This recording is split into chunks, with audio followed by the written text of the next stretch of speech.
आर्या और अबवसीमा हाईवे पर वेट कर रहे थे जब एक कार उनके पास आकर रुकी। वो लोग चौंक उठे।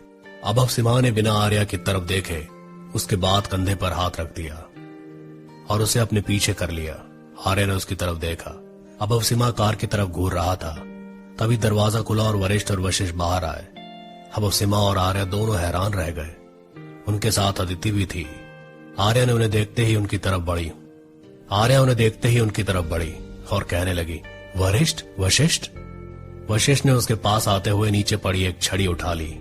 ये देखकर आर्या रुक गई और उसने कहा, वशिष्ठ। वशिष्ठ ने कहा, इधर आ तू, मैं बताता हूँ तुझे हीरोगिरी।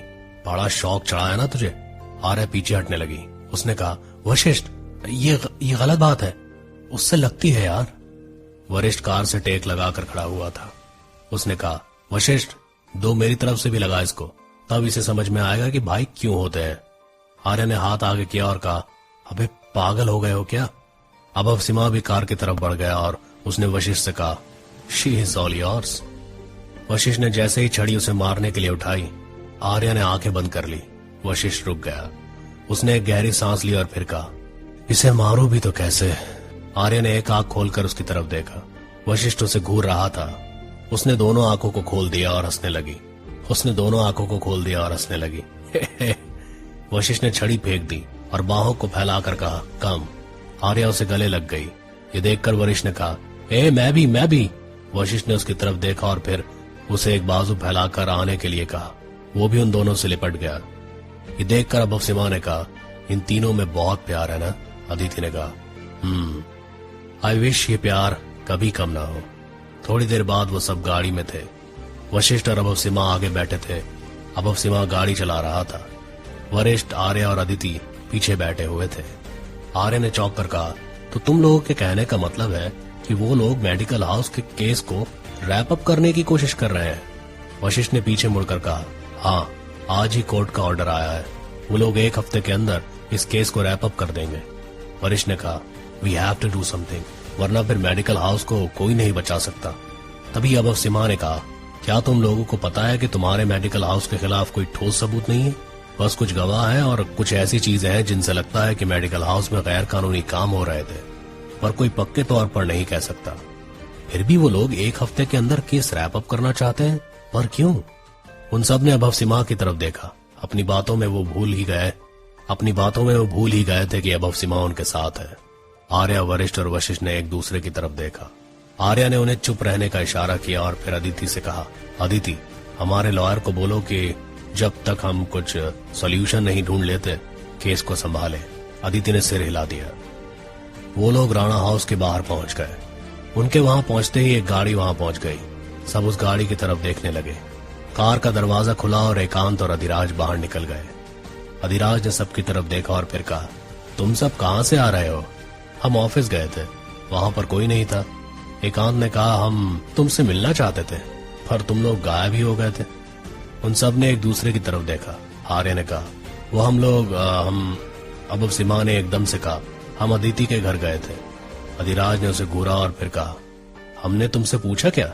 वरिष्ठ ने कहा, अंदर चलकर बात करते हैं। वो सब अंदर आ गए। एकांत और अधिराज बाहर बैठ गए। अबवसीमा ने अपने फोन की तरफ देखा और अंदर चला गया। उसके अंदर जाते ही अधिराज ने कहा, ये इंसान मुझे बिल्कुल पसंद नहीं है। पता नहीं कि तुम लोग इसे कैसे झेलते हो। आर्या ने मुस्कुरा कर कहा, हम ध्यान नहीं देते कि वो हमारे आसपास है। एकांत ने कहा, राणा अंकल कैसे हैं। आर्या ने कहा, फिलहाल अभी हालत तो ठीक है, स्टेबल है, पर कोमा से कब उठेंगे ये पता नहीं। एकांत ने गहरी सांस ली और फिर कहा, आर्या, आई डोंट नो कि मैं क्या कहूं। आर्या ने सिर झुका लिया। वरिष्ठ ने कहा, बस तुम सब टाइम पर हम लोगों के साथ हो, यही काफी है, कुछ कहने की जरूरत नहीं है।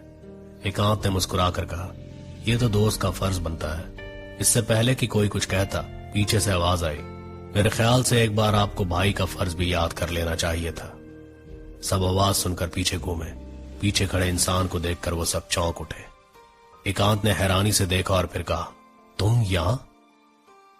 अबवसीमा ने फोन पर कहा, हाँ, आपने सही सुना, आर्या पर अटैक हुआ है।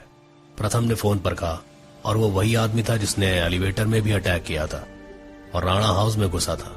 अब अफसीमा ने बेड पर बैठते हुए कहा, हाँ वो कौन है, कहां से आता है, कुछ पता नहीं। आज अगर मैं टाइम पर नहीं पहुंचता तो आर्या। इतना कहकर वो चुप हो गया। प्रथम ने कहा, जिस ब्रेसलेट के बारे में तुमने बताया था अभी तक उसका भी कुछ पता नहीं चला मुझे। अब अफसीमा ने कहा, आप कोशिश करिए, मैं भी कोशिश करता हूँ, हमें जल्द से जल्द उसे ढूंढना होगा। प्रथम ने कहा, ठीक है, मैं देखता हूँ कि क्या कर सकता हूँ। अब अफसीमा ने कहा, आपसे एक और काम था। प्रथम ने कहा, हाँ कहो, क्या बात है। अब अफसीमा ने कमरे के बाहर देखा और फिर दरवाजा बंद कर दिया। पूजा को देखकर सब चौंक उठे। एकांत ने कहा, तुम यहाँ पर क्या कर रही हो? पूजा ने आर्य को घूरा और फिर कहा, मैं अपनी फियांसे से मिलने आई हूँ, पर मुझे नहीं पता था कि आप भी मुझे यहाँ मिल जाएंगे।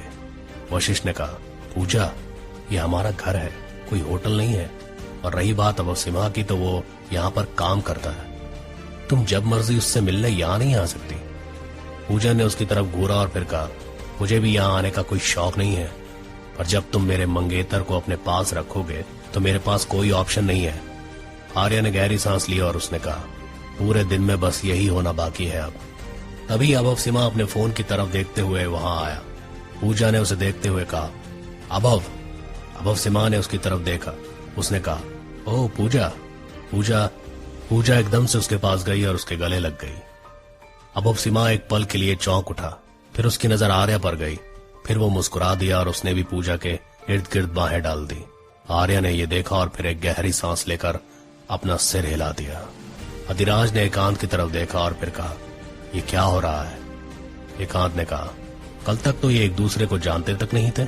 वशिष्ठ और वरिष्ठ ने एक दूसरे की तरफ देखा। अदिति ने कहा, मुझे कुछ समझ नहीं आ रहा कि ये क्या हो रहा है। अब सिमा और पूजा अलग हो गए। अब सिमा ने कहा, व्हाट अ प्लेजेंट सरप्राइज। पूजा ने उसकी तरफ देखा और फिर कहा, मुझे लगा कि तुम ऑकवर्ड फील ना करो।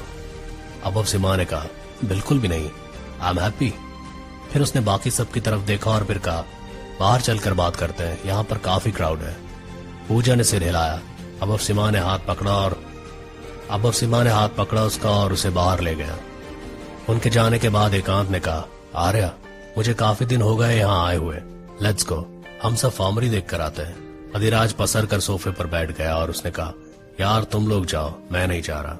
वशिष्ठ ने कहा, ठीक है, तुम दोनों जाओ, हम खाना बनाते हैं, तब तक तुम दोनों भी डिनर करके ही जाना। एकांत ने सर हिला दिया। आर्या ने कहा, लेट्स गो।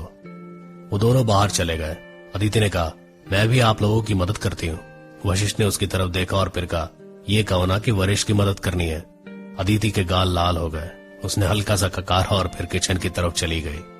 अधिराज ने दोनों भाइयों की तरफ देखा और फिर कहा, ये क्या हो रहा है सालो? वशिष्ठ ने उसकी तरफ देखा और फिर उसे पकड़ते हुए कहा, किचन में चलते हैं, वहां पर बताते हैं सब। अधिराज ने कहा, मैं सिर्फ चावल बनाना जानता हूँ। वही सही, चलो। वो तीनों भी किचन की तरफ चले गए। एकांत और आर्य जंगल में बने रास्ते पर चल रहे थे। चलते चलते आर्य ने एकांत से पूछा, तो फॉरेन में क्या क्या किया तुमने? इतना कैसे बदल गए तुम? एकांत ने मुस्कुरा कर कहा, मैं बस दुनिया के काबिल बनना चाहता था। तुम तो यहाँ मुझे बुली होने से बचा लेती थी, पर बाद में मुझे लगा कि मुझे खुद भी अपने लिए कुछ करना चाहिए। आर्या रुक गई। उसने एकांत का हाथ पकड़ा। एकांत ने उसकी तरफ देखा। आर्या ने कहा, एकांत, कुछ बातें हैं जो मुझे पता नहीं है। आई होप कि अगर तुम्हें उनमें से कोई भी बात पता चलेगी तो तुम मुझसे कुछ छुपाओगे नहीं। एकांत ने उसकी तरफ हैरानी से देखा और फिर कहा, अचानक क्या हो गया तुम्हें? आर्य ने मुस्कुरा कर कहा, कुछ नहीं, बस मुझे लगा कि मुझे तुमसे खुलकर बात करनी चाहिए। एकांत ने उसके हाथ पर हाथ रखा और कहा, डोंट वरी, मैं कभी भी ऐसा कुछ नहीं करूंगा जिससे तुम्हें हार्म हो। आर्या मुस्कुरा दी। एकांत ने सामने देखा और फिर कहा, आर्या, हॉर्स राइडिंग काफी दिन हो गए, करें? आर्य ने सामने की तरफ देखा और फिर कहा, वाह, मैं तो भूल ही गई थी कि हमारे घर में घोड़े भी हैं। एकांत ने कहा, मैं आ गया हूं ना, धीरे धीरे सब अच्छी चीजें याद करवाऊंगा, एक बार फिर सब पहले जैसा होगा, आई प्रॉमिस। इतना कहकर एकांत मुस्कुरा कर आगे बढ़ गया। आर्या ने उसे देखकर एक गहरी सांस ली, फिर उसके पीछे बढ़ गई। मलिक बेसमेंट में उतरा। उसने रूम का लॉक खोला। उसने अंदर देखा तो वो चौंक उठा। अंदर वजीर बेहोश पड़ा था। मलिक उसके पास जाकर बैठ गया। वो जैसे ही उसे छूने लगा, वजीर एकदम से उठा। उसने गन ली और मलिक पर तान दी। मलिक हक्का बक्का रह गया। वजीर मुस्कुरा दिया और उसने एक जोरदार वार उसके माथे पर किया। मलिक गिर गया। रूम का दरवाजा खुला और वजीर मलिक के सिर पर गन ताने बाहर आया। सब सिक्योरिटी गार्ड चौंक उठे। उन्होंने अपनी अपनी गन निकाली और वजीर पर तान दी। वजीर ने मलिक से कहा, अपने कुत्तों से कहो कि गन नीचे रखे, वरना तुम्हारी खोपड़ी उड़ा दूंगा मैं। मलिक ने कहा, तुम जो मर्जी कर लो, तुम यहां से बाहर नहीं निकल सकते वजीर, और अगर निकल भी गए तो आर्या तुम्हें नहीं छोड़ेगी। वजीर ने कहा, अपनी आर्या की धमकी बाद में देना, पहले इनको कहो कि गन नीचे करें। मलिक ने कुछ नहीं कहा। वजीर ने सिक्योरिटी की तरफ देखा और फिर कहा, वरना तुम्हारे हेड का हेड खोल दूंगा। सबने मलिक की तरफ देखा, फिर एक एक करके सबने अपनी गन नीचे कर दी। वजीर मलिक को लेकर लिफ्ट की ओर बढ़ गया। वो दोनों एलिवेटर में पहुंच गए और एलिवेटर का दरवाजा बंद हो गया। आर्या हॉर्स राइडिंग के कपड़े पहनकर बाहर आई। एकांत घोड़े की गर्दन सहलाता हुआ उसका वेट कर रहा था। आर्या ने सफेद रंग की जीन्स के ऊपर घुटनों तक जूते पहने हुए थे। उसने सफेद रंग की ही फुल स्लीव शर्ट पहनी हुई थी, जिसके ऊपर सुनहरे रंग की जैकेट थी। उसने सिर के ऊपर गोल रंग की टोपी पहनी हुई थी, जिसकी बेल्ट उसने अपनी ठोड़ी पर कसी हुई थी। एकांत भी हॉर्स राइडिंग के कपड़ों में और भी हैंडसम लग रहा था। वो उसे देखकर मुस्कुरा दिया। आर्या ने उसे देखकर कहा, हाश, मुझे यकीन नहीं हो रहा कि जो लड़का घोड़ों की परछाई से भी दूर भागता था, वो आज हॉर्स राइडिंग के लिए मुझे लेकर आया है। एकांत ने मुस्कुरा कर कहा, जब भी पढ़ाई से फुर्सत मिलती थी यही सब करता था। तभी साइज एक काले घोड़े को लेकर आया। एकांत ने हैरानी से देखा और फिर कहा, थंडर, ये अभी भी यहीं पर है? आर्या ने मुस्कुरा कर कहा, और कहां जाएगा, घर है इसका ये। थंडर चलकर आर्या के पास आया और आर्या के चेहरे से अपने चेहरे को टिकाने लगा। एकांत ने कहा, ही मिस्ड यू। आर्या मुस्कुराकर उसकी गर्दन पर हाथ फेरने लगी। तभी अबव सीमा और पूजा भी उसी तरफ आ गए। अबव सीमा उन दोनों को देखकर चौंक उठा। वो लोग पास आ गए। अबव सीमा ने कहा, लगता है तुम लोग घुड़सवारी करने वाले हो। पूजा ने एकांत की तरफ देखा और फिर कहा, भाई, मैंने आपसे कहा था ना, ऐसे फालतू के शौक मत पालिए। इतना कहकर उसने आर्या की तरफ देखा और फिर कहा, ऐसे शौक फालतू लोग पालते हैं। एकांत इससे पहले कुछ कहता, आर्या ने कहा, जो चीज हमारी समझ से परे होती है वो हमें फालतू ही लगती है। पूजा ने उसे घूरा और फिर कहा, घुड़सवारी में कौन सी बड़ी बात है, घोड़ा ही तो कंट्रोल करना होता है, वो तो मैं ऐसे भी कर सकती हूँ, वॉच दिस। इतना कहकर वो थंडर की तरफ बढ़ी। आर्या ने एकदम से कहा, पूजा नो। तब तक पूजा थंडर के पास पहुंच चुकी थी। उसने जैसे ही थंडर की तरफ हाथ बढ़ाया, थंडर जोर से हिनहिनाया और अपनी दोनों पिछली टांगों पर खड़ा हो गया। पूजा जोर से चीख पड़ी। मलिक के सिर पर गन रखकर वजीर बाहर आया। सब गार्ड पीछे थे उसके। वो बाहर खड़ी कार तक पहुंच गया। उसने मलिक से कहा, कार का दरवाजा खोलो। मलिक ने दरवाजा खोल दिया। वजीर ने गन ताने रखी और कहा, पीछे हटो। मलिक दोनों हाथों से सिर के पीछे रखकर पीछे हट गया। वजीर ने गन ताने रखी और फिर कहा, अपनी आर्या से कह देना, वजीर को खरीदना इतना भी आसान नहीं। वजीर जो करने आया था वो करके रहेगा, वो वजीर को नहीं रोक सकती। इतना कहकर वो गाड़ी में बैठ गया और उसने एकदम से गाड़ी स्टार्ट करके भगा दी। मलिक और बाकी सब उसके पीछे भागे, पर वो निकल गया था।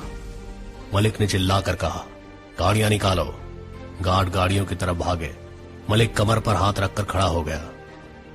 एक गार्ड सबकी नजरें बचाकर अंदर गया और उसने किसी को फोन किया। फोन पिक होते ही उसने कहा, हेलो, मैं बोल रहा हूँ। वजीर आर्या की कैद से भाग गया है। सामने से आवाज आई, ठीक है, तुम वापस आ सकते हो अब। उस गार्ड ने कहा, जी अधिराज सर। अधिराज फोन पर बात करते हुए मुड़ा और उसने कहा, पर किसी को तुम्हारे बारे में पता नहीं चलना चाहिए। उस गार्ड ने कहा, जी सर, नहीं पता चलेगा। अधिराज ने ओके कहकर फोन काट दिया। उसने फोन की तरफ देखकर एक गहरी सांस ली और फिर वो किचन की तरफ वापस जाने लगा। तभी उसे एक जोरदार चीख सुनाई दी।